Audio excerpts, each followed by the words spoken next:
Cuando quieras que te presente a alguien, no busques nunca un amigo, porque siempre se excederá.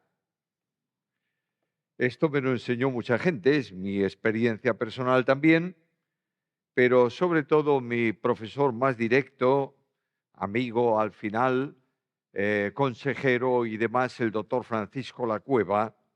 Este era un hombre que tenía todos los títulos académicos que tú te imaginases en cuanto a teología. De manera que estábamos un día en una ciudad de España para unas conferencias.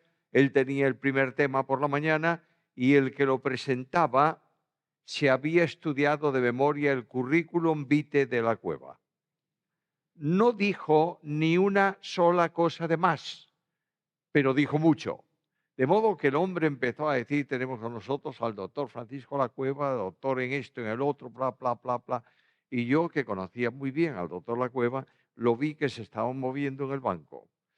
Y dije: algo hará, seguro. De modo que cuando salió a predicar delante de la congregación, dijo: hermanos queridos, la persona presentada en esta mañana no está aquí. Le habla el hermano Francisco Lacueva. Y claro, eso es una bendición. Yo iba a decir del pastor Pedro que dice muchas cosas.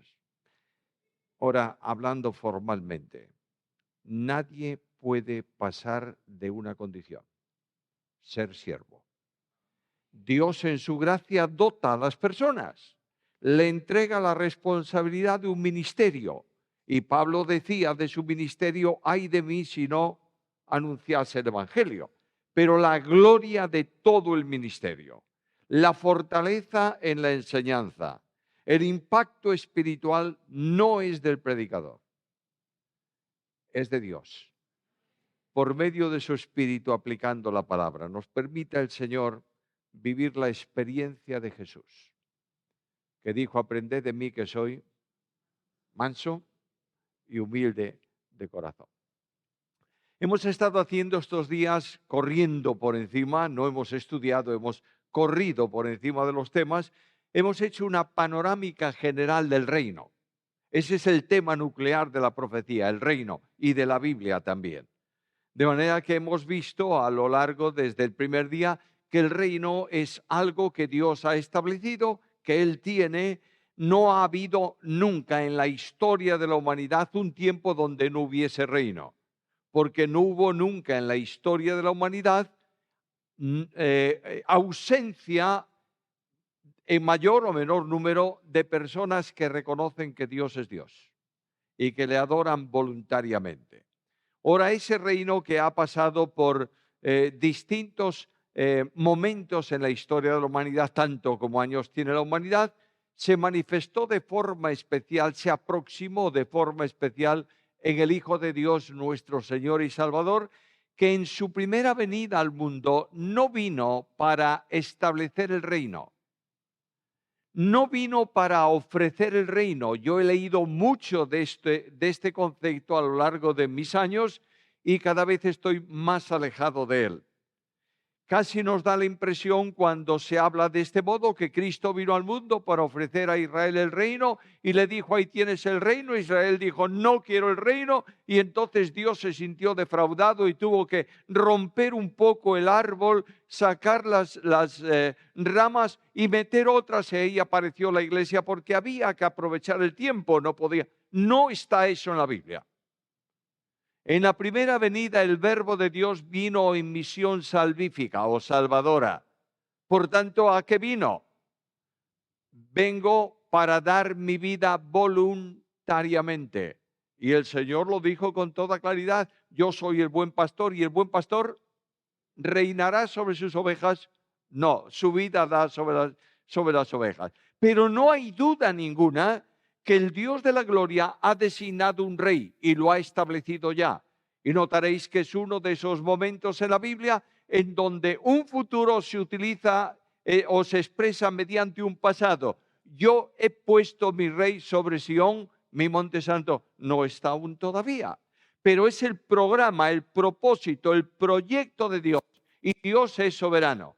Y lo que Dios determina en soberanía se va a ejecutar o no. Naturalmente que sí. Y ahí está el reino de Dios que pasa por vicisitudes tremendas a lo largo de la historia y especialmente en el último tramo de ese reino aquí en la tierra que tiene que ver con la iglesia. Y la iglesia fue perseguida y la iglesia tuvo momentos de esplendor y otros momentos de decadencia, pero no se ha cerrado la iglesia, ¿verdad que no? ¿Por qué? Porque Jesús dijo, yo edificaré mi iglesia. Y ese compromiso de Cristo se ejecuta. Y el Señor de la iglesia ascendió a la gloria, se sentó en la majestad de las alturas y ha traído en potencialidad la realidad del reino de Dios en su máxima dimensión. Porque cuando Pablo habla de lo que ocurre al que cree en Cristo, en la carta a los Efesios capítulo 2, versículo 6 en adelante, dice que juntamente con Él nos resucitó. Primer paso. Y en segundo lugar, y juntamente con Él nos hizo sentar en lugares celestiales con Cristo. De modo que el reino de Dios hoy es un reino de resucitados. El Espíritu Santo de Dios ha actuado en la vida de estas personas regenerándolas. De manera que la vida del pueblo de Dios y del reino es absolutamente distinta, diferente al resto del mundo, no porque seamos contrarios o porque nos opongamos, porque el principio de vida es diferente. Y Pablo dice, ya no vivo, mas vive. Muy bien, entonces ya tenemos un cambio radical. El yo arrogante del hombre ha sido retirado y tratado por Dios en la cruz y ha dado paso ¿a qué? Al gran tú de Dios que se convierte en el yo de la iglesia. Ya no vivo yo, vive Cristo en mí. Y este reino está protegido, tan protegido que dice que estamos con Él ¿en dónde? En lugares celestiales. Y decía el otro día que la orientación del reino de Dios es orientación celestial. ¿Ahora y antes o solamente ahora? Siempre. De manera que cuando voy a Epístola a los Hebreos capítulo 11 y leo la característica de los hombres de fe y de las mujeres también que hay allí en ese pasaje, descubro que la orientación es siempre celestial. Y notaréis que de Abraham y de Isaac y de Jacob, los patriarcas, dice el escritor de la carta a los Hebreos, que esperaban la ciudad que tiene fundamentos, cuyo constructor y arquitecto. ¿Notáis que el reino de Dios es reino celestial o no? Y Jesucristo el Señor mismo lo dijo de forma clara a Pilato, el emperador del reino, el gobernador del imperio, en esa parte del imperio más grande del mundo. Él le dice, mi reino no es de este mundo, por tanto hay una orientación en el reino de Dios. Ahora, hemos visto que el Rey de Reyes y el Señor de Señores echa la obra de redención, resucita, y como se ha dicho esta tarde también en la oración o en la presentación, alguien dijo que Él tiene el nombre que es sobre todo nombre, para que en el nombre de Jesús se doble toda rodilla de los que están en el cielo, en la tierra, debajo de la tierra, y toda lengua confiese que Jesús es el Señor. Y sabes, el gran, ahí en ese versículo y en paralelos a ese versículo, nos responde la Biblia a una pregunta. ¿Por qué se escribió la Biblia? Y la Biblia, la respuesta es muy sencilla. Bueno, es que Dios se reveló por medio del escrito bíblico, es verdad. Pero la Biblia responde a una pregunta. ¿Sabéis cuál es? ¿Quién es el soberano?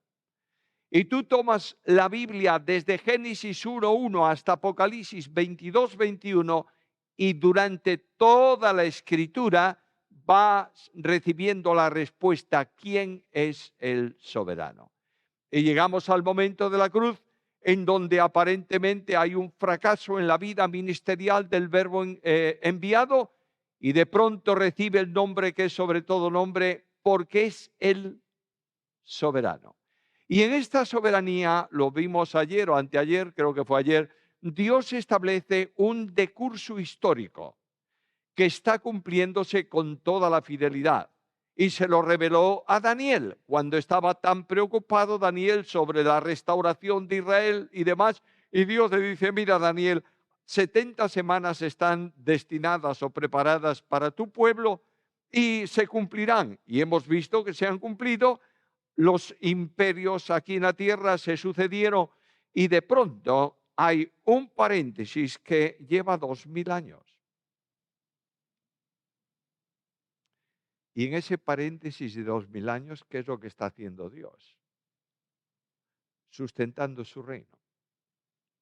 Y proyectando la historia, dejadme que os diga de una forma que podamos entenderlo bien.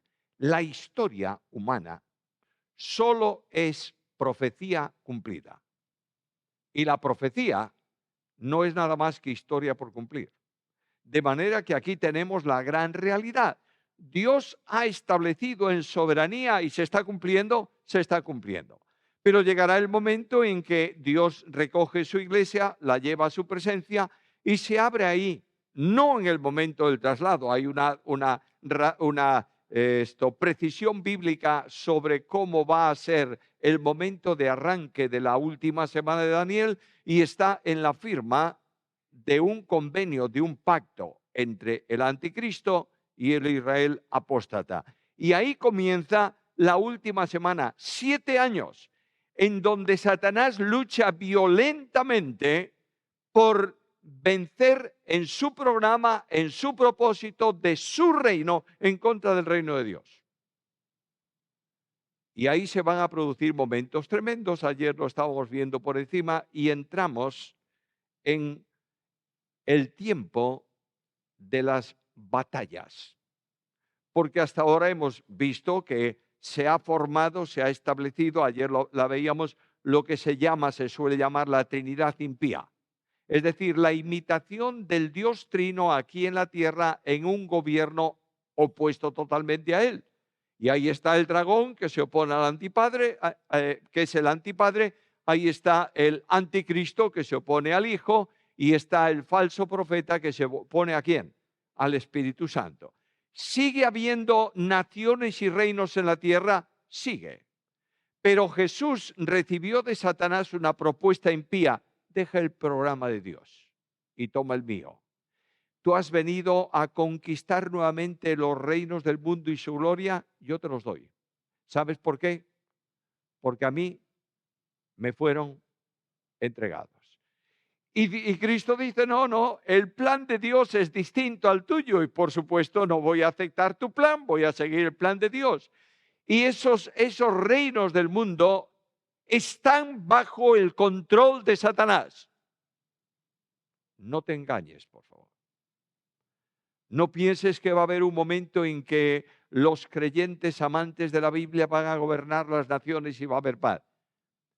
En el mundo tendréis aflicción. Y la Biblia dice, no hay paz, dice mi Dios, ¿para quién? Para el impío. Por tanto, esa situación está ahí. Mencionaba de pasada que en el tiempo de la última semana de Daniel, el tiempo de la tribulación, habrá 4 grupos políticos, militares en el mundo. En primer lugar, menciona, no por importancia, sino por mencionarlos ordenadamente, estará el reino del norte.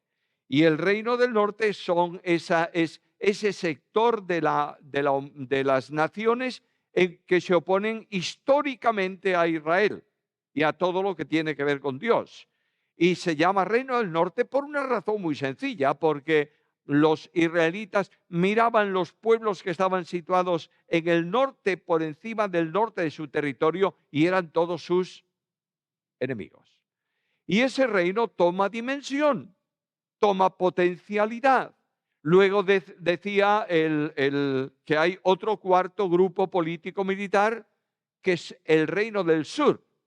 Y la Biblia menciona el principal núcleo de ese grupo político-militar, que es Egipto. Egipto y sus aliados. Tal vez menos radicales que los del norte. Estoy hablando históricamente hoy, ¿eh? Y por favor, vuelvo a repetiros. No tratemos de asignar naciones de hoy para decir, la profecía habla de esta nación y de la otra. Estamos hablando de un concepto general. Los reinos del norte han sido y son enemigos acérrimos de Israel. El reino del sur sigue siendo su enemigo, pero es menos, yo diría es un poco más hipócrita. De manera que Egipto firmó la paz con Israel, hay una cierta relación buena, cada vez que hay un problema ahí, a veces Egipto interviene, etcétera, etcétera, etcétera. Reino del sur menciona una nación específica, Egipto. Luego os recordaba que estaba el reino del oriente, que son los pueblos, las naciones, el territorio que está más allá del río Éufrates. En profecía, para un judío, el núcleo del mundo era su tierra. Y yo creo que todos pensamos que el territorio de Israel es muy grande, ¿verdad? Cuando fui a Israel por primera vez y después en las otras varias veces que fui, he verificado esto. Cuando lees en la Biblia, estaba en Capernaum y bajó a Jerusalén y tú dices, wow, vaya distancia. No, es bien poca distancia, porque es un territorio pequeño en extensión. De manera que nosotros vemos un israelita en su tiempo histórico, cualquier nación de arriba o de abajo era más grande que ellos y tenían, fijaros que cuando van a hacer la conquista de la tierra y envía Moisés los espías desde Cades Barnea, el relato que ellos hacen de la tierra es que es una tierra enorme, con ciudades amuralladas, con gigantes, etcétera, etcétera, y nosotros somos como, yo diría en el contexto actual, como microbios delante de ellos. Pero este conjunto de pueblos tienen un solo objetivo, aunque no lo manifiestan al principio todos, es luchar contra el Señor y contra su programa. De manera que estamos en la guerra del Armagedón, no la batalla. Esa guerra comienza con una situación política en Israel, y es que Israel firmó, decía hace un rato, y Daniel 9, versículos 26 y 27, firmó un pacto con el anticristo. En ese pacto, el anticristo ofrece a Israel lo que ha estado buscando siempre: garantía territorial, economía, posición y también religión. De manera que le da lo que él quiere y en cierta medida le es fácil a ese pueblo incrédulo a Dios reconocer al anticristo como quién, como el Cristo prometido. Y ahí tenemos esa situación. La defensa territorial de Israel, del reino, entonces estará en manos del anticristo y de sus ejércitos. De otra forma, quien te toca a ti, me toca a mí. Y decimos, eso no es posible, porque jamás Israel dejó su defensa en manos de nadie. Bueno, en la última guerra más importante de Israel con su entorno, el mundo occidental le dijo, nosotros lo arreglamos, no toques nada. E Israel confió y se le enviaron entre otras cosas, los misiles, antimisiles y demás cosas, y es por primera vez en la historia de Israel que confió, así ocurrirá entonces. Notad que el anticristo viene montado en un caballo, primer sello, montado en un caballo blanco y tiene un arco que no tiene flechas. Y dice que salió venciendo para vencer. No es Cristo, por supuesto, es el anticristo. No está indicándonos que Él va a convencer al mundo o a conquistar el mundo o a dominar el mundo o a controlar el mundo, como tú quieras tomarlo, no por fuerza, sino por razonamiento. Y ahí tiene un léxico, tiene un lenguaje, tiene una forma de hacer promesas, etcétera, etcétera, que convence y cautiva al mundo. Esa alianza de paz garantiza la protección de Israel por parte del reino federado del anticristo. Y ahora viene un problema teológico. El apóstol Pablo habla en Romanos 11:26 y dice que entonces todo Israel será. ¿Y qué es ese todo Israel que será salvo? ¿Qué es Israel? Bueno, los descendientes de Abraham, ¿o no? Y de Isaac y de Jacob. Pero Pablo hace una advertencia seria. No todo el que desciende de Abraham biológicamente es israelita. Solo es israelita delante de Dios el que desciende de Abraham por la fe. Por eso cuando voy a Romanos 9:7 tengo la advertencia de Pablo. No por ser descendientes de Abraham son todos hijos. No todos. Vuelvo a recordarte otro texto, Romanos capítulo 2, versículos 28 y 29. No es judío el que lo es exteriormente, ni es la circuncisión la que se hace exteriormente en la carne, sino que es judío el que lo es en su interior, y la circuncisión es la del corazón, en espíritu, no en letra. Luego puedes acreditar documentariamente que vienes de Abraham. Si no has creído como ha creído Abraham, es lo mismo, no tiene ningún valor delante de Dios. Ahora, esta situación de Israel le lleva a un equívoco, y mucho más cuando Satanás, que es mentiroso y homicida, está imbuyendo en la mente de la gente entonces una dependencia hacia él y una independencia de Dios.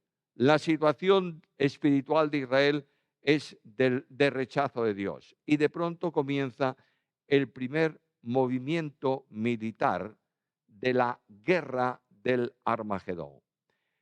En Daniel capítulo 11, yo no voy a leer los textos, porque si no, no terminamos esta noche con todo este programa, pero voy a citarlos. En Daniel capítulo 11, versículo 40, se habla precisamente de eso. Bueno, digo que no lo voy a leer, lo voy a leer, ya está. Daniel capítulo 11, versículo 40. Pero al tiempo del fin, notar esto, el reino ¿de quién? El reino del sur contenderá con él.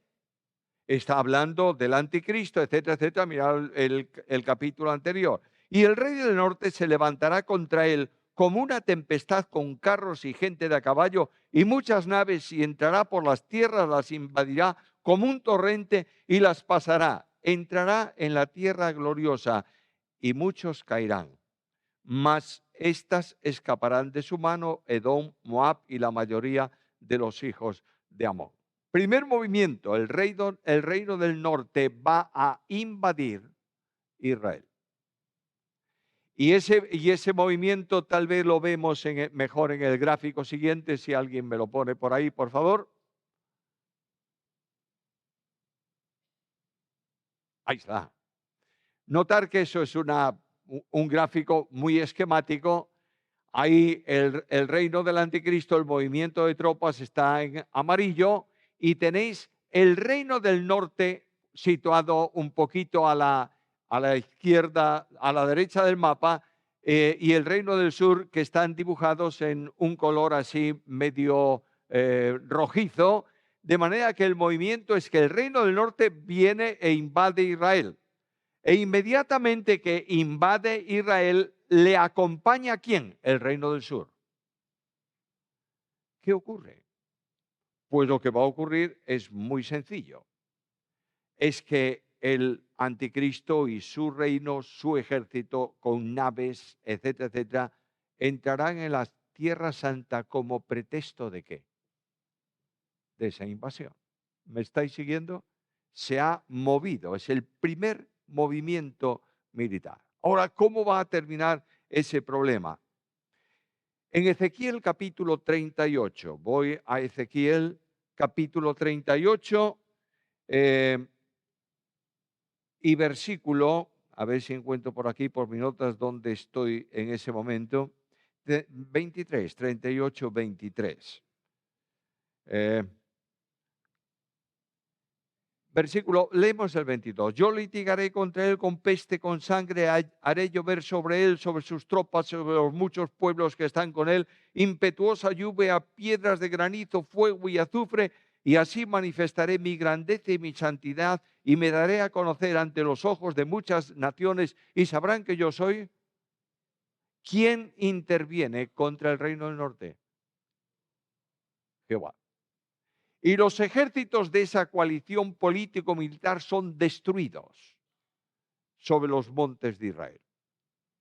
Los que conocéis Israel sabéis que hay una parte en el norte que se llama Golán y hay unos altos que se llaman los altos de Golán, donde ha habido los grandes problemas entre sirios, asirios, etcétera, etcétera, e Israel recientemente. O sea, están en problema permanente en esa.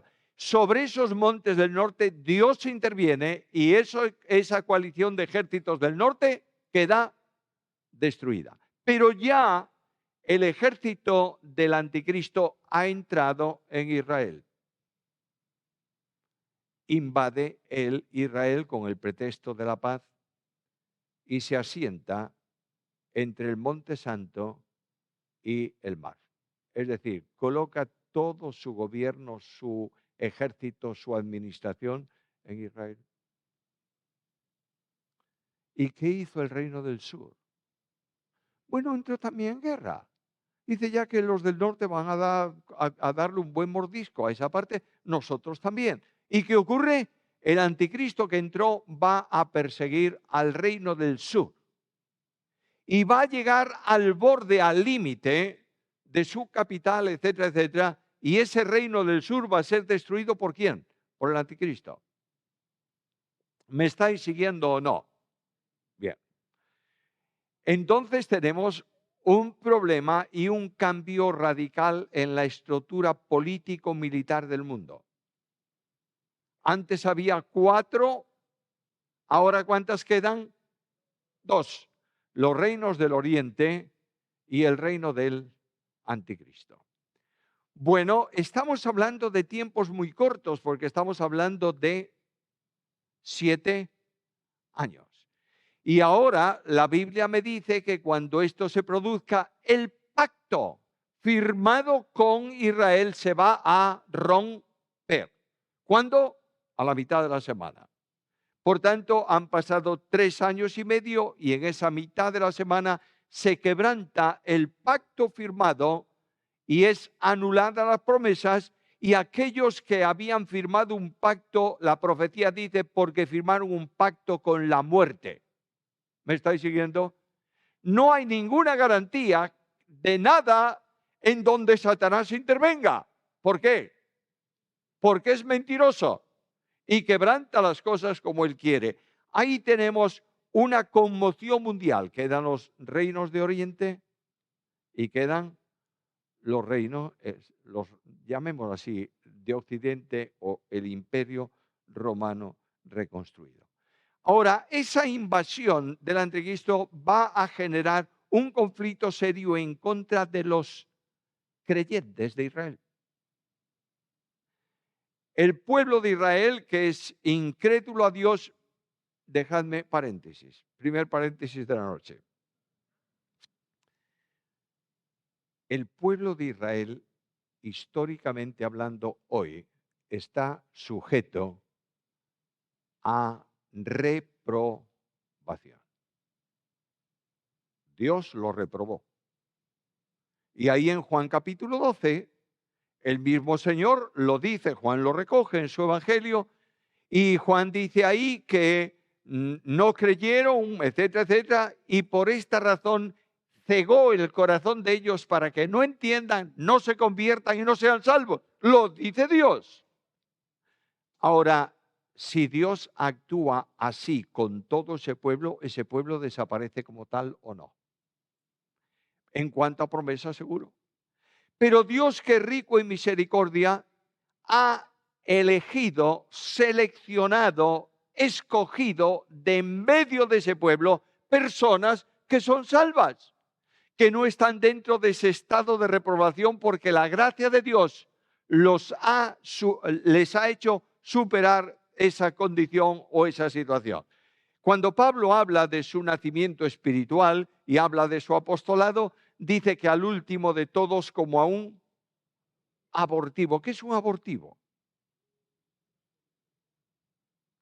Bueno, un abortivo es uno que nace antes de tiempo, ¿verdad? No estoy hablando del aborto que mencioné estos días atrás. Se ha producido un aborto, abortó y nació antes de tiempo. Ese niño cuidado hoy en día, hay nacimientos esto, prematuros. Gracias, gracias por la palabra. Prematuros, que apenas si caben una mano. Y la tecnología moderna los coloca en incubadoras, los conecta a máquinas, etcétera, etcétera, etcétera, y se desarrollan y siguen adelante. Lo que está diciendo es que él debiera ser salvo cuando todo Israel fuese salvo. Pero anticipadamente Dios, como si fuese un prematuro, lo ha salvado anticipadamente a él. Y de la misma manera que salvó a Pablo, está salvando a miles de descendientes históricos de Abraham en el día de hoy, ¿sí o no? Sí, no vemos tal vez muchos salvos, pero todos los que se salvan de Israel se salvan de la misma forma que los gentiles, por gracia, mediante la fe. ¿Y se incorporan a qué? Al cuerpo de Cristo. Por tanto, la iglesia no tiene judíos y gentiles, esclavos y libres, hombres y mujeres en el sentido de distinciones. Todos somos uno en ¿quién? En Cristo. Ahora, estos salvos, Satanás, capítulo 12 de Apocalipsis, Satanás sabe que le queda poco tiempo y va a luchar contra estos salvos. Y Dios va a tomar a esos salvos y los va a llevar, los veíamos ayer en el gráfico de las alas del águila, los va a llevar a un lugar donde los va a cuidar específicamente.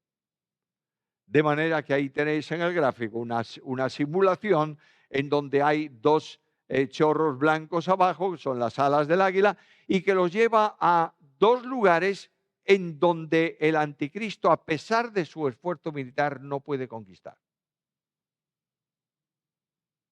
Edom y Moab. Ahora, paren ustedes, porque yo ya veo que hay alguno que se le encendió el chip y dice, y es que justamente ahí está Petra, la ciudad excavada que puede recoger precisamente a ese grupo, 144.000 más o menos, imaginémonos 1.000.000 de personas, cabrían ahí perfectamente, ese es el sitio. No digas eso. Simplemente lo que Dios dice es que toma a esas personas, las lleva a un lugar donde no hay nada y les va a proveer, desierto es el simbolismo bíblico, y va a cuidar de ellos por un tiempo y tiempos y la mitad de un tiempo. ¿Cuánto? 3 años y medio. Se rompe el pacto, Satanás lucha contra la descendencia de la mujer, pero es protegida por Dios. Ahora el anticristo se asienta en Jerusalén. Bueno, ya hemos visto el primer movimiento militar. Veamos el segundo. El segundo movimiento militar es que el poderío del anticristo es asombroso. Se ha eliminado el reino del norte y el reino del sur, ¿qué? Es el, la nación, el conjunto político-militar más fuerte del mundo. Esto no va a gustar demasiado a los reyes de Oriente. Y ahí cuando el anticristo está luchando contra el reino del sur, invadiendo su territorio y tratando de destruirlo, ocurre algo, hay una acción preocupante. Vamos a la profecía de Daniel un momento, capítulo 11 y versículo 44. Pero noticias del oriente y del norte lo atemorizan, y saldrá con gran ira para destruir y matar a muchos. ¿Noticias de dónde? Del oriente. El movimiento del oriente es que los reyes de oriente vienen para luchar contra quién? Contra el anticristo. ¿Se va a producir un conflicto internacional serio o no? ¿Va a haber una guerra muy fuerte? Naturalmente que sí. Apocalipsis capítulo 16. Vamos a buscarlo.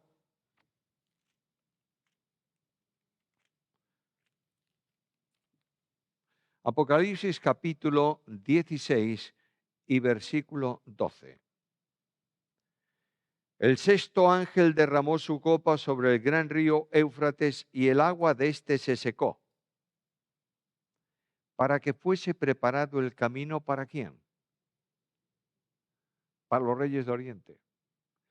Bueno, el río Éufrates es ese gran río, desciende así medio inclinado desde el norte e indudablemente es una barrera geográfica importante entre Israel y la parte occidental, noroccidental. Pero ese río dice que se va a secar. Yo no sé si será literal o no. Simplemente apelo a la Biblia y encuentro que Dios prepara un camino para que haya facilidad de paso a los reyes de Oriente hacia el occidente. Algunos me van a decir, pero bueno, eso no es posible porque estás hablando de combates y de luchas del tipo clásico, pero cada vez que el tiempo avanza, los drones, los aviones, los misiles, eso es. La Biblia no está hablando de referencias directas a nuestro conocimiento, sino de panorámica. Y ahí el conflicto se presenta cuando dos ejércitos, en los tiempos en que se escribió la profecía, se encuentran uno con otro. No tenían bombas entonces, ¿verdad? Ni tanques, ni cosas de este tipo. Espadas y piedras y cosas así, más o menos. Pero lo que está hablando es que no importa cuál sea el armamento, el conflicto sí que es claro. Un reino va a luchar contra otro reino. ¿Y qué va a ocurrir? Bueno, Satanás va a actuar.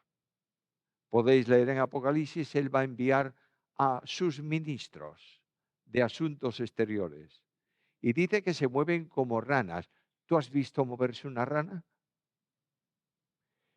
Es enormemente difícil agarrar una rana que se está moviendo, porque se escurre. Y si un día la puedes agarrar y no tienes las manos muy secas, se va a escapar de tu mano también. Lo que está diciendo es que aquí hay un movimiento que esto se manifiesta parecido al movimiento de una rana y estos ministros que se mueven de forma muy fácil, muy rápida, van a ir a los reyes de Oriente y decirles, señores, el problema no somos nosotros y vosotros, el problema somos todos nosotros contra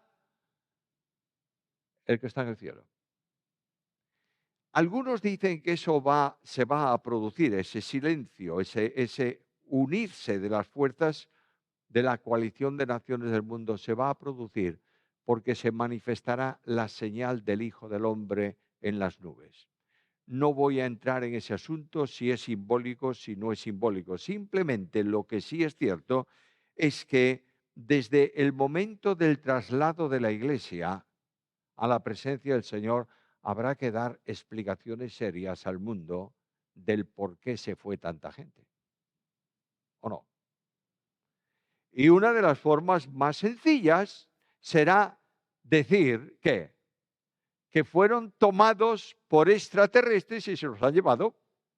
Entonces, ¿cuál es el problema que tenemos? El que está arriba, el que está afuera. Ese es el problema. Vamos a luchar contra él. Y comienza esa coalición con esa acción diplomática y las tropas que iban a guerrear juntas se unen para luchar contra quién. Mira el Salmo 2. Las naciones de la tierra dicen, echemos de nosotros sus cuerdas, rompamos sus coyunturas. No queremos que éste reine sobre nosotros. Y ayer o anteayer, yo no sé cuándo fue, recordé que frente a esa rebeldía de los hombres luchando contra Dios, el Dios del cielo tiene mucho problema y está muy preocupado. El que mora en los cielos se reirá y el Señor se burlará de ellos. Ahora, ¿qué hacemos con esas tropas? ¿Dónde está el problema? En Palestina, en Israel, en todo el entorno donde también está el... De modo que vamos a llevar esas tropas a ese lugar. ¿A dónde? A la llanura del Megido, donde está la batalla final del Armagedón. Hace bastantes años, en uno de los viajes que yo hice a Israel, nos envió a Israel, fuimos invitados por la televisión española, por el programa evangélico de la televisión nacional. El gobierno pagó a los cámaras y toda esta cosa, y a nosotros para que fuésemos a grabar un programa sobre la vida de Cristo a Israel. Créeme que disfruté bastante, porque no teníamos limitación de ningún tipo. El guía que iba con nosotros, llegábamos a un sitio donde no se podía pasar. Hay lugares reservados en Israel que no puedes pasar. Llegábamos ahí, por ejemplo, a la llanura del Megido de Armagedón. Llegamos ahí y el guía que iba con nosotros dijo, ¿os interesaría entrar al centro del valle? Oh, claro, hombre, claro, naturalmente, ¿cómo no? Pero sabéis que ahí, en esos lugares, hay bases militares subterráneas israelitas. Nadie entra. Pero él sacaba su carnet. Hacía una llamada, autorizados.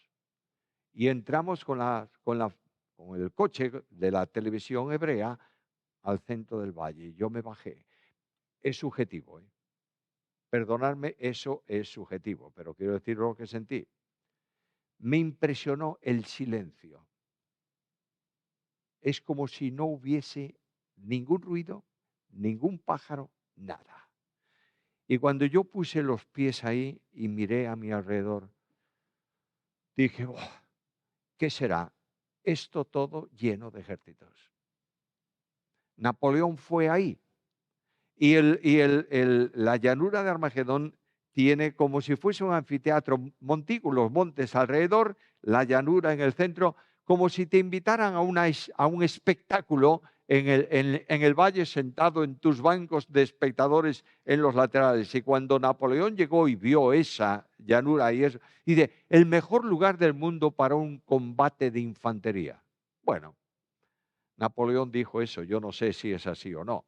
Pero lo que sí es cierto es que se van a reunir en ese lugar todos para luchar contra Jehová y su ungido. La Biblia habla de las fuerzas congregadas en el valle de Josafat, y eso lo tenéis en la profecía de Joel en el capítulo 3, versículos 9 al 15. Y de pronto, la batalla misma,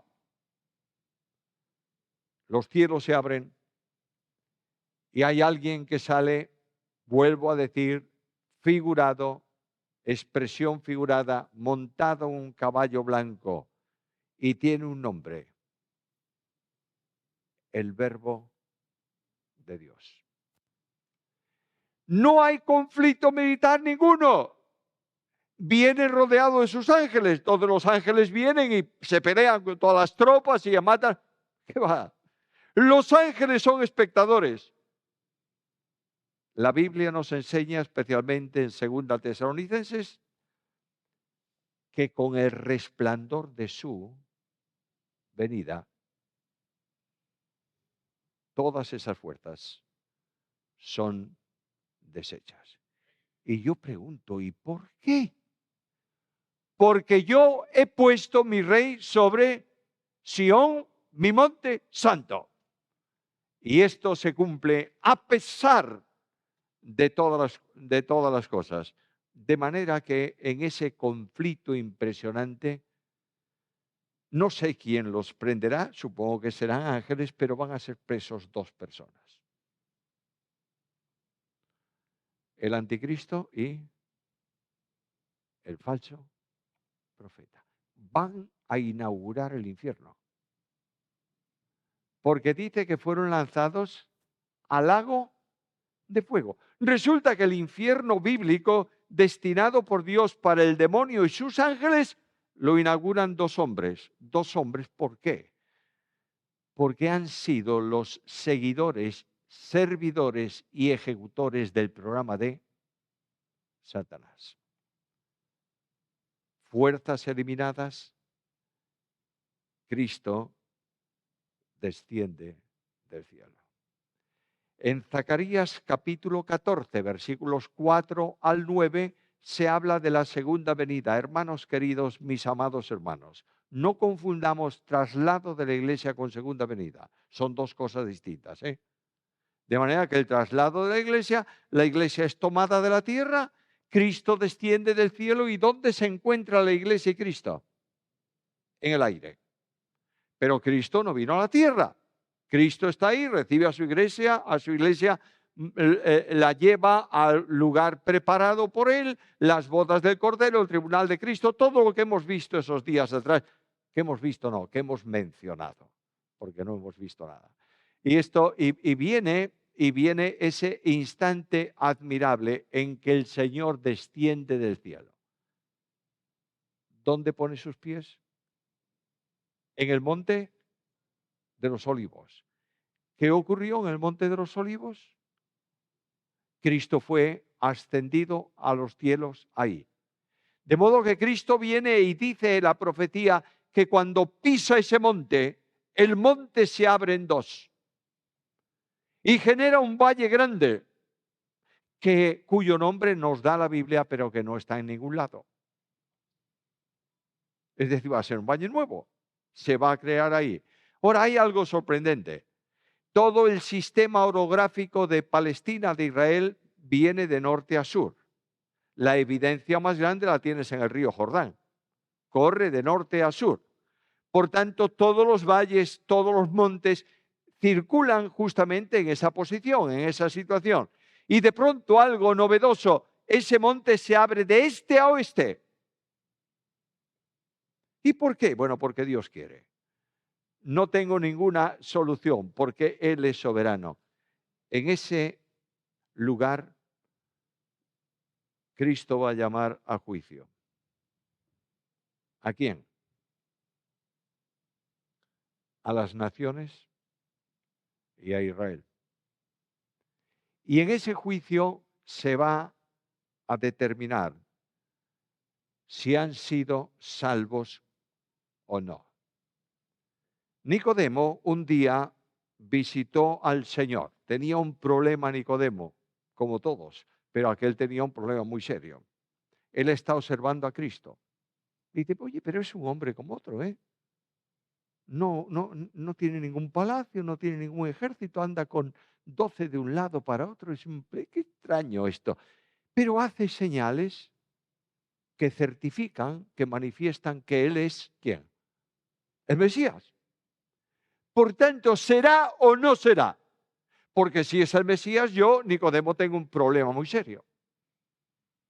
¿Cómo sé que voy a entrar en el reino? Porque yo leo en la profecía que me hará pasar por los vínculos del pacto y por la vara. ¿Daré la medida para entrar o no? Porque todos los judíos, especialmente los líderes, estaban buscando justificación por obras, no por fe. Y ahí tienes a Nicodemo mirando al Señor. Tengo que hablar con el Mesías. ¿Cuándo voy a hablar con el Mesías? Por la mañana no puedo. Porque todos mis colegas en el templo le están haciendo preguntas capciosas a ver si lo agarran en alguna falta. No, por la mañana no puedo. Y al mediodía, bueno, al mediodía normalmente el Mesías con lo suyo se va afuera hasta la tarde. Y a última hora de la tarde, ¿qué ocurre? ¿Le traen qué? Todos los enfermos. ¿Cuándo hablo yo con el Mesías? Cuando todos duermen. Y Nicodemo va a hablar con Cristo de noche. ¿Has oído alguna vez que se le llamó cobarde a Nicodemo o no? ¿Lo oísteis? Yo creo que sí. ¿Por qué? Porque fue a Jesús de noche, pero no podía ir en otro sitio. Y cuando Nicodemo se acerca a Jesús, ¿qué le dice Jesús? ¿Vienes a preguntarme por el reino? Si no naces de nuevo, ni ves ni entras al reino. Entonces lo que Cristo va a establecer, lo que Dios va a determinar, es quiénes van a entrar en el milenio. Solo los que han sido salvos. Y ahí tienes la parábola del otro día. Alguien me miró con unos ojos desorbitados porque dije una tremenda herejía en cuanto a contexto de interpretación. El Señor dice que estarán dos en una cama. El uno será y el otro. Estarán dos mujeres moliendo en un molino, una y la otra. Si referimos eso al traslado de la iglesia, ¿quién sería tomada? La salva. ¿Y quién sería dejada? Pero no se refiere Jesús al traslado, se refiere a la segunda venida. De modo que la que es tomada es la que no está justificada y es echada, ¿dónde? A las tinieblas de afuera. Ahí tienes la parábola de las 10 vírgenes. Hay 10 vírgenes, 5 prudentes, 5 no prudentes, insensatas. ¿Quiénes son las que quedan fuera? Las que tienen piedad aparente, las que no eran salvas, las que no tenían aceite. ¿Recuerdas aquella enseñanza del Sermón de la Montaña? Cuando dice que algunos en este día le dirán, Señor, Señor, en tu nombre hicimos milagros, echamos fuera. Hay muchos de estos, ¿eh? ¿Y qué le dice el Señor? Nunca os conocí. Fíjate que ellos dicen Señor, Señor, ¿o no? Quiere decir que ellos conocían al Señor. Intelectualmente, pero lo conocían. Pero Cristo dijo, yo no os conocí nunca. Porque la vida eterna no es conocimiento intelectual de Cristo. Es conocimiento vivencial. La vida eterna es que te conozcan a ti, el único Dios verdadero, y a Jesucristo a quien tú has enviado. ¿Notáis la enorme dimensión que va a ocurrir ahí? Los miles y miles de personas que van a ser tomadas y echadas fuera no van a entrar al reino. Los únicos que van a entrar en el reino, y mañana Dios mediante quiero ver, si el Señor viene antes ya lo vamos a entender mejor, pero quiero ver el reino milenial y el estado eterno. De manera que es lo que nos falta de escatología. Bueno, lo que nos falta, madre mía querida, lo que nos falta. Esto, viene el Señor para establecer su reino. Y aquel que tiene autoridad suprema gobernará las naciones con vara de hierro. No es que sea un dictador, es que será justo. No habrá nada que incline su justicia. Pero hay algo impresionante que me da siempre un aliento colosal en las acciones de justicia de Dios. Dios es amor. No condenará nunca a nadie que no lo haya amado. ¿Entiendes esto? Dios llama a las personas a salvación y no quiero entrar en la teología de si crees que algunos o todos, ese es un asunto. Perdóname, voy a decirte algo que a lo mejor no te gusta lo que voy a decir, pero quiero decirlo con toda claridad. Todas esas posiciones son pura filosofía, no son teología. Es decir, yo quiero resolver un problema que me molesta. Razono filosóficamente y digo, esto es así. Al otro le molesta otro problema. Razona filosóficamente y es asado. Nunca podremos entender lo que aparentemente es contradictorio. ¿Me estás entendiendo o no? Pero lo tienes en el Antiguo Testamento, mis queridos amigos. Los judíos tenían una profecía que decían que Cristo iba a venir para reinar. ¿Es así? Es así. Pero tenían otra que Cristo iba a venir para morir. ¿Es así? Ellos que hicieron, forzaron la línea que no entendían y la unieron y dijeron, esto que va a morir es Israel para el pueblo y el Señor solamente va a reinar. Qué fácil es para nosotros entender ahora la solución del problema, ¿o no? Claro, porque ya tenemos la cruz, la resurrección, decimos, "Ay, qué fácil. ¿Cómo no os disteis cuenta?" Les faltaba una revelación posterior, ¿verdad? Yo nunca podré reconciliar ciertos aspectos de soberanía con manifestaciones de la gracia general. No puedo. ¿Puedes tú? No. Entonces no tuerzas la línea. Predica las dos cosas. Y cree que Dios nunca permitirá que nadie en su trono blanco final diga, no has hecho bastante por mí. ¿Me entiendes esto? Hay algo muy importante, muy interesante en esto del reino y del acceso al reino y de la salvación. Y es que Pablo dice en Efesios 4 que Cristo descendió a las partes más bajas de la tierra. Y aquí tenemos otro conflicto teológico colosal. A lo largo de la historia se tomó ese texto, se metió en la coctelera, luego se fue a buscar el texto de Pedro que predicó a los espíritus encarcelados, se metió en la coctelera y luego buscamos algo paralelo que es el credo apostólico, descendió a los infiernos, lo metemos ahí, encendemos la coctelera y sale todo una cosa muy curiosa, que Cristo entre su muerte y resurrección descendió al Hades y allí predicó el Evangelio y tomó a la cautividad que estaba. Lo siento, pero no tengo un solo texto que justifique eso. Lo que dice Pablo es que para poder hacer realidad la iglesia, Cristo descendió a las partes más bajas, al lugar del más miserable de los miserables, para hacer potencialmente salvable a ¿cuántos? A todos.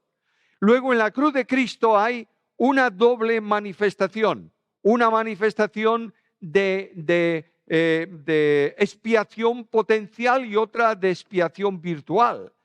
Expiación potencial mediante la cual Dios hace salvable a todos los hombres de la historia de la humanidad. Expiación virtual solo es eficaz ¿para quién? Para el que cree. Hermanos míos amados, dejemos lo secreto a Dios y no filosofeamos o filosofamos para deducir lo que no podemos deducir. ¿La mente de Dios cabe en nuestra mente? No es posible, ella es infinita. Bueno, he dicho muchas cosas hoy, creo que no tengo más aquí, pero dejadme hacer una brevísima aplicación personal. ¿Me permitís? Bueno, y si no me permitís, la voy a hacer. De modo que voy a hacer esta aplicación personal. La verdad bíblica es que tú tienes que reconocer como creyente la soberanía de Dios. ¿La reconoces o no? No le llames Señor si no estás dispuesto a doblar tus rodillas delante de Él. Y hay personas en la iglesia, en la historia de la iglesia, diótrefes. ¿Sabéis de quién me refiero, verdad? Que Él era el Señor de la iglesia. Y quería tener el primado. Y el que se oponía y le decía, don Diótrefes, como nuestro hermano, me encantan los de Colombia son, ¿no? De Colombia. Yo tengo en la iglesia algunos de Colombia. Uno de ellos es un ingeniero joven. Me encanta, porque nunca habla conmigo y mira que nos conocemos y colaboramos. Y siempre me dice, sí, señor. Y siempre dice, dígame. Oh, me encanta. Eso me encanta, me sorprende frente al gamberro, no, perdóname, no sé si esa palabra es buena aquí o no, es decir, al pirata que trata a todo el mundo de tú, no le importa nada, te empuja. Bueno, esa es la calamidad de la sociedad de hoy. Pero ahí tenemos Diótrefes, el que no estaba conforme con lo que él decía que hacía Diótrefes. Primero lo sacaba de ministerio. Y si el domingo siguiente venía este hombre y le decía, don Diótrefes, yo he pensado mucho en lo que usted me dijo, pero sigo pensando igual, a la calle. Porque no reconocía que el Señor de la iglesia es solo uno, Jesucristo. Y ahí tienes la dimensión del reino. Que Dios nos bendiga y nos ayude. Perdonadme que hoy me he extendido más, pero ya mañana será el último día y luego ya no me invitáis más y todo acabó.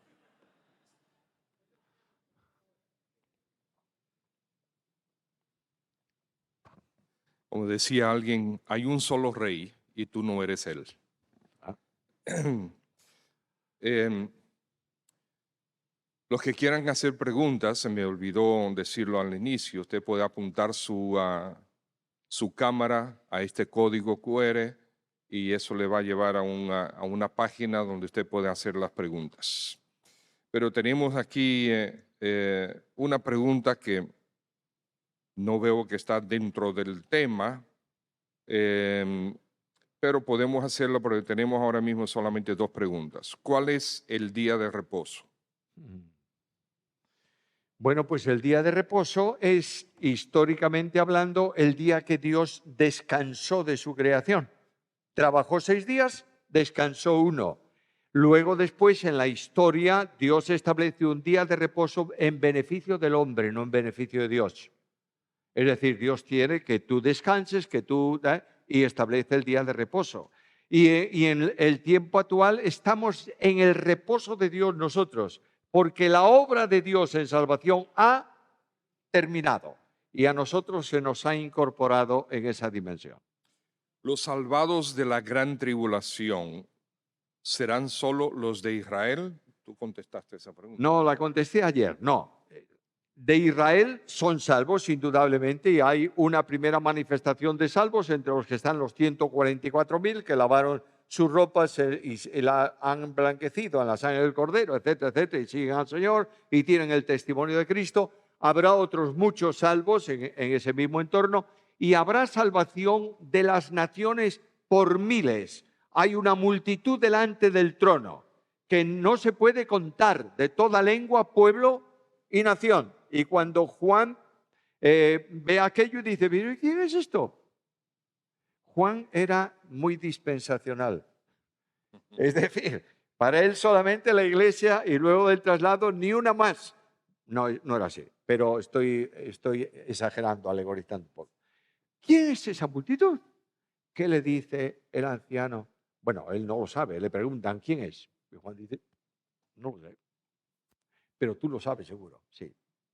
Los que han salido de la gran tribulación. Por tanto, hay millones de personas que van a ser salvas después de la partida de la iglesia. Tengo entendido que en la gran tribulación 2/3 partes de la humanidad serán aniquiladas, van a morir, lo que significa que hay una 1/3 parte que no va a morir. Según escuchamos hoy, esa gente va a entrar en el milenio. Entonces estamos hablando de miles de millones de personas. Estamos hablando de más de 2.000 millones de personas que serán salvas. Sí, efectivamente hay una enorme cantidad de mortandad durante toda la tribulación. Se habla de la 1/3 parte, se habla de los que están en el mar, que se convierte en sangre y se mueren ahí por miles de personas. Luego, de los que quedan vivos cuando esté el Señor y venga el Señor a la tierra, serán juzgados. Y habrá una selección incluso de eso, de manera que cuando entren, los que entren, no va a ser una arrolladora multitud, lamentablemente, sino un pueblo relativamente pequeño que va a estar en el milenio, lo veremos mañana si el Señor lo permite, se multiplicarán, habrán niños que nacen, etcétera, etcétera, etcétera. Muy bien. No han entrado más preguntas. Que los refresque. La tecnología, si soy yo y me dices que lo refresque, le echo agua. Ah, espérate. Ok, ya. Sí, hay muchas preguntas aquí, sí. ¿Hubo iglesia en el Antiguo Testamento? Al pueblo de Dios, para el pueblo de Dios se utiliza la palabra iglesia hablando de la gente en el desierto, del pueblo de Dios en el desierto. Iglesia es comunidad, sacados fuera. No quiere decir que en la antigua dispensación estuviese la iglesia espiritualmente hablando como hoy, pero todo aquello que Dios saca y llama y lleva, eclesía, sacar fuera, aquellos fueron sacados de Egipto, conducidos por Dios al desierto y hechos para él un pueblo real de reyes y sacerdotes.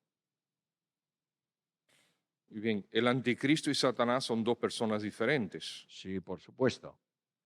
El Satanás es Satanás y el anticristo es la persona en donde, posesionada por Satanás, que ejerce su autoridad por delegación suya. De la misma manera que el Hijo tiene la delegación de autoridad del Padre, hablo de la Trinidad Santísima, el que confiere la autoridad al anticristo es Satanás. El significado bíblico de la palabra Armagedón y por qué se relaciona con el fin. Bueno, significado bíblico, no podemos alegorizar ni espiritualizar palabras. Armagedón es un término técnico de una zona y de una batalla y de un entorno. De manera que en cuanto al fin, es una batalla que precede el fin, pero no tiene ninguna aplicación espiritual para el día de hoy.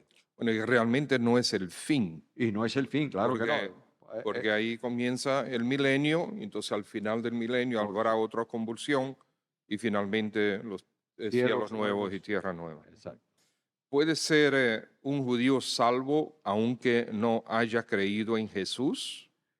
Nadie se salva si no cree. Ahora, el mensaje que se le ha dado a la gente a lo largo de la historia ha variado. Porque ¿cómo fue justificado Abraham? Por la fe, ¿es así? ¿Y cuál es el mensaje que recibió? Mira, Abraham, un día va a morir el Señor en la gruta. No recibió nada de eso. Abraham, te voy a dar un hijo. ¿A mí? Sí, a ti. Bueno. ¿Y quién va a ser su madre? Sara. ¿Mi mujer? Sí, pero si tiene casi 100 años, hombre. Y además de eso es estéril. ¿Crees o no? Sí creo. Justificado. Amén.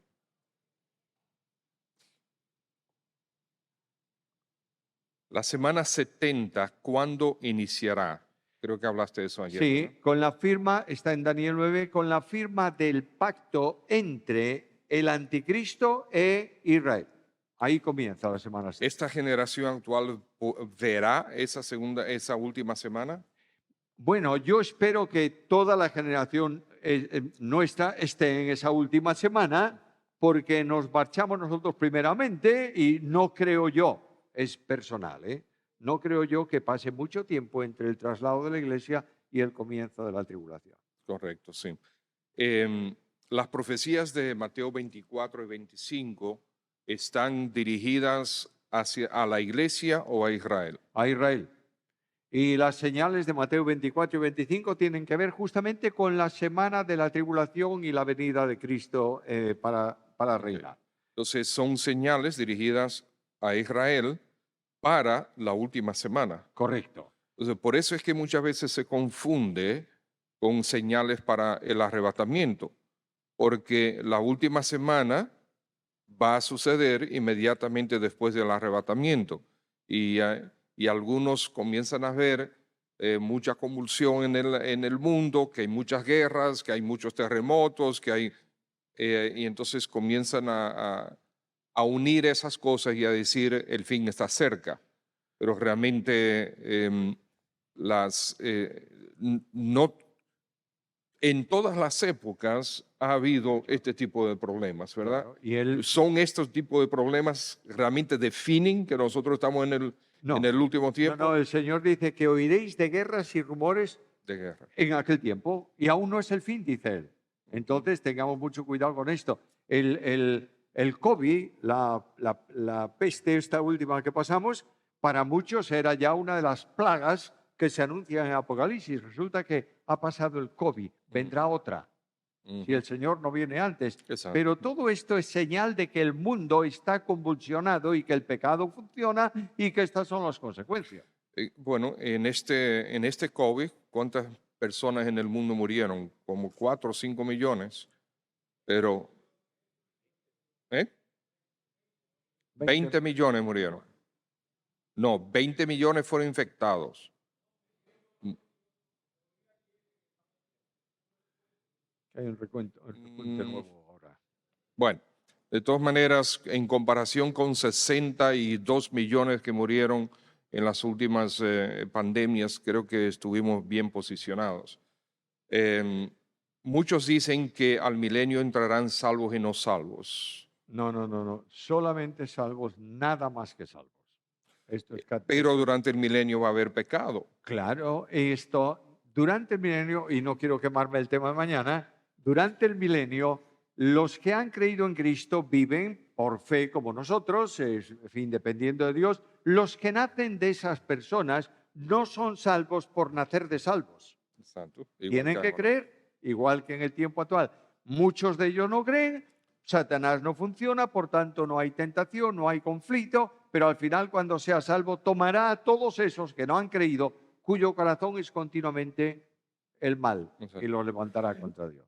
Y suponiendo, esto es solamente suponiendo que todos los que entraron al milenio, que son salvos, no tienen hijos. Como quiera habrá pecado en el milenio. La, Claro, porque la- somos pecadores. natural, y es que la condición pecaminosa del hombre forma parte Ujú. de su genética espiritual. Exacto. De la misma forma que yo soy así, con mi pelo y tal, porque heredo la genética de mis padres, la genética espiritual caída de Adán la tenemos todos nosotros. Y si aceptaste al Señor como tu Salvador, tienes entrada al cielo, pero la podemos perder. Nunca, jamás se puede perder la salvación, porque hay un compromiso trino y uno en cuanto a la protección para que el salvo no se pierda. El compromiso del Padre, lo tenéis en la Ujú. doxología de Judas, es poderoso para guardarnos sin caída. Ahí el Padre nos lo permite. El compromiso del Hijo, yo tengo un compromiso con mi Padre, que todo lo que Él me da yo no pierda nada, sino que lo resucite todo en el día postrero. Y el Ujú. compromiso del Espíritu nos sella como propiedad de Dios y son las arras de nuestra herencia para la posesión o para la adquisición de la posesión adquirida para la alabanza de su gloria. Luego, Dios Trino actúa en protección para seguridad de salvación, no puedes perder la salvación. Quien te salva es Dios, no eres tú mismo. Claro. No hay forma de que Dios pues se haya equivocado. No me equivoqué contigo al salvarte. ¿Por qué? Esta pregunta, bueno, ¿por qué serán salvos solamente 144,000? Bueno, es que son más, pero 144.000 forman parte de ese conjunto de salvos. Santo. Y son salvos 144.000 como si fuesen 147.200, me da lo mismo. Son salvos porque han creído y porque Dios quiere que se salven. Y Ujú. entonces no hay discusión porque, claro, yo sé que muchos están un poco sensibilizados a la mentira que enseñan los arrianos modernos Ujú. de que solamente 144.000 van a reinar con Cristo y todas esas historias que ellos cuentan que no es verdad. Es una de las muchas mentiras de esas sectas. ¿Armagedón será la tercera guerra mundial? Posiblemente sea una guerra mundial, sin duda ninguna, pero probablemente, no digo que sea así, pero probablemente hemos de ver algún conflicto muy próximo que va a involucrar a muchas naciones en la Tierra. Interesante esta. Si hay 144,000 que estarán predicando en ese momento, entonces ya no pagaron con su vida por ser salvos después de la tribulación. No, porque no todos los que se salvan mueren. Hay muchos que mueren y cuyas almas están debajo del trono de Apocalipsis y diciendo al Señor hasta cuándo, etcétera, etcétera. Pero hay muchos que no van a morir y el Señor los va a proteger, a cuidar, Si murieran todos los salvos, entonces nadie entraría en el y milenio. nadie entraría en el milenio, salvo que entrasen solamente resucitados y transformados. Ujú. Cuando estemos en el cielo, ¿tendremos memoria de todo Tendremos o solo la parte feliz? No. Tendremos memoria. Es que a veces tenemos ideas un tanto extrañas de eso. En el cielo no puede nadie en el cielo ver ni conocer de su familia aquí en la tierra, porque una mamá que tiene un niño o un hijo y ese hijo se dedicó a la droga y resulta que está muriendo, se estará llorando en el cielo. No. Reconocerá en santidad absoluta, sin pecado, que Dios es justo y le adorará porque está actuando con Justicia. justicia. Mañana vas a hablar de los dos testigos. Sí, espero que sí. Sí, ok, entonces esa pregunta queda para mañana. ¿Qué pasa si una persona le han predicado mal el evangelio y por eso nunca llega a aceptar a Cristo? ¿Se justifica o no? ¿Qué es predicar mal el Evangelio? Porque eso lo estoy escuchando permanentemente. Yo no sé si tú eres salvo porque no te han predicado el Evangelio. ¿Qué es predicar el Evangelio? Mensaje de buenas nuevas, ¿verdad? En la sencillez máxima. Cree en el Señor Jesucristo y serás salvo. Evangelio.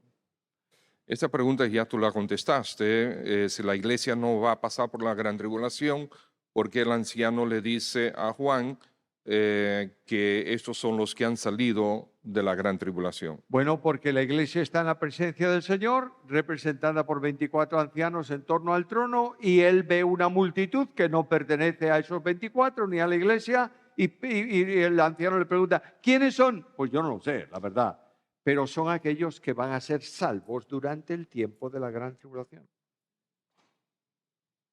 El método de la salvación es el mismo, ¿verdad? Después del arrebatamiento de la iglesia. El método de salvación es el mismo desde el principio de la humanidad hasta cielos nuevos y tierras nuevas. Se salvan por gracia mediante la fe. ¿Cómo va a haber pecado en el milenio si la iglesia fue trasladada sin pecado y estará sin pecado? Bueno, la iglesia vendrá con Cristo, lo veremos también mañana, acompañándole en el reino milenial. Los que entren han sido justificados, son salvos por gracia, pero sobre todo y especialmente a los que entren vivos en el milenio, la naturaleza adámica se le va a retirar a la iglesia en la presencia de Dios. Es decir, hay tres niveles o tres pasos en el proceso de salvación. En el primer paso, justificación, en donde el pecador es separado de la responsabilidad penal del pecado. En el segundo paso, santificación, donde el pecador que ha creído, por supuesto, es retirado del poder del pecado para que pueda vivir santamente. Y finalmente, la glorificación, en donde el pecado es retirado del creyente para que nunca más experimente ningún fallo. Okay. La figura de la gran ramera del Apocalipsis. ¿Puedes decir algo sobre eso? Bueno, la gran ramera es una figura que tiene muchas interpretaciones de distintas formas, pero indudablemente es un aspecto de una religión. Esto constituida, yo diría, un ecumenismo no bíblico, por supuesto, que está funcionando ahí, que en el primer tiempo el anticristo y su gobierno se apoya en esa religión y cuando le molesta la saca de medio y dice, el único Dios que hay aquí en la tierra soy yo y tenéis que adorarme. Amén. Regresando a la pregunta anterior, cuando la iglesia es trasladada al cielo, no queda más iglesia aquí. Serán salvos de la misma forma por Cristo, pero no es llamada iglesia. Claro. ¿Ese grupo ya no es llamado iglesia o sí? No, ya no es llamado iglesia, es más. La iglesia tiene como principio fundamental hoy, distintivo esencial, un cuerpo en Cristo. Ujú. Se ha cumplido, está con el Señor. mis hermanos que sean salvos durante la tribulación son mis hermanos, pero no Claro. pertenecen al cuerpo que ya está completo y que Ujú. se ha presentado vestido de blanco, digamos así, en la presencia suya, sin Sí. mancha ni arruga. Y dice Tesalonicenses que los que han muerto en Cristo vienen sus almas para reunirse a sus cuerpos transformados y ya, entonces después vendremos nosotros con Cristo para reinar con Él en el milenio. Sí, la iglesia no se separará nunca ya de Cristo porque es su esposa Ujú. y vendrá y juzgaremos no está especificado el tiempo, pero juzgaremos a los ángeles, caídos por supuesto. Por tanto, tendremos funciones en relación con el rey y con el reino. Ok. Y los 144.000, ese número no pudiera ser simbólico más que literal. Puede ser simbólico más que literal, pero el hecho evidente es que hay un conjunto de personas que pertenecen a las tribus de Israel, salvos por gracia, seleccionados y sellados por Dios, que son enviados hasta las islas más lejanas de la tierra y al occidente, al mundo de entonces, para predicar el testimonio de Jesucristo, que es el Evangelio de la Gracia. Ok. Esta pregunta parece que fue por un soltero también. ¿Los creyentes que vienen con Cristo en su segunda venida podrán casarse en el milenio? Pues mira tú. Será un poco difícil que tú busques una mujer absolutamente física, sin ningún componente de cuerpo glorificado y te quieras casar con ella. No Ujú. tendrás ninguna ilusión en ese sentido, aunque el matrimonio es perfecto, establecido por Dios y santo, porque tú estás unida en matrimonio perpetuo con el Señor Jesús. Ujú. Amén. ¿Los que van al infierno tienen memoria? Sí, sí, por supuesto que Ujú. sí. Tú tienes el ejemplo de Lázaro, que él ve, él recuerda, sabe que tiene hermanos que están, Rico, el rico. perdón, no el pobre Lázaro, Lázaro en el seno de Abraham. Tenemos memoria, naturalmente, Ujú. porque además la memoria forma parte de nuestra experiencia de vida y la vida no se extingue, se potencia. Por tanto, recordaremos no en la dimensión en que recordamos hoy. O sea, el contexto de entendimiento cognoscible, de conocimiento, será distinto. Ujú. Porque pensaremos, veremos, sentiremos como somos conocidos. Hay un cambio de mentalidad positiva que concuerda plenamente con el programa y la voluntad de Dios. Cuando el Señor Jesús venga a arrebatar a la iglesia, los muertos en Cristo resucitarán. ¿Qué va a pasar con los que creyeron y murieron durante la gran tribulación? Van a ser resucitados antes de la inauguración del reino. ¿La esposa de Cristo es la iglesia o es Jerusalén? No, no. La esposa de Cristo es la iglesia. Y algunos hablan de el Espíritu Santo como feminista o como femenino, al fin lo dije. Están hablando y están utilizando, refiriéndose a él, la Jerusalén de arriba, que es la madre de los creyentes. Pero eso es un asunto absolutamente simbólico. Es decir, el reino, todo lo que tiene que ver con la iglesia y demás, procede de arriba. Y es la vinculación que hay con esa figura de la Jerusalén celestial. ¿Y habrá un tiempo de abundancia antes de la venida de Cristo? De abundancia. Sí.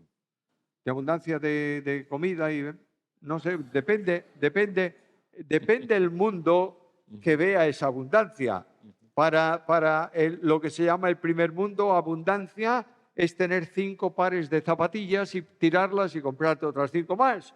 Pero para los de algunas naciones de cierto lugar del mundo, no voy a mencionar para que nadie se ofenda, la abundancia consiste en tener el bocadillo, el bocata, no sé cómo llamáis aquí en República Dominicana, el pan y Sí, el pan de cada día, el pan de cada día. Eso es la la canasta abundancia de ellos. básica. Ujú. Sí. Em, en todas las épocas, realmente, a través de la historia, ha habido creyentes que han pensado que sí, que ya el Señor va a venir. Han pensado que están en el tiempo de la tribulación justamente por el las entorno. convulsiones mundiales que han habido. Nosotros no estamos ahora mismo, estamos, por así decir, un tiempo de abundancia. No estamos viviendo ni la Primera ni la Segunda Guerra Mundial. Ajá. No estamos viviendo en estos países que están permanentemente en guerra y en convulsión. Bien, llegamos al final de esta noche. El Señor puede venir esta noche y Amén. puede venir antes de mañana en la noche, pero si no ha venido, nos veremos de nuevo aquí a las 7:30. Y después el viernes nosotros salimos en la mañana hacia Bávaro para nuestro retiro de matrimonios. De que gracias, Pastor Samuel Pérez Millos, el Señor te siga usando. Gracias. Padre, en el nombre de nuestro Señor Jesús, gracias por tu palabra de nuevo. Hemos visto, cubierto mucho conocimiento, mucho tema, sin poder estudiar todo el contexto y todos los textos de estos temas, pero te damos gracias, Señor, por habernos dado estas verdades.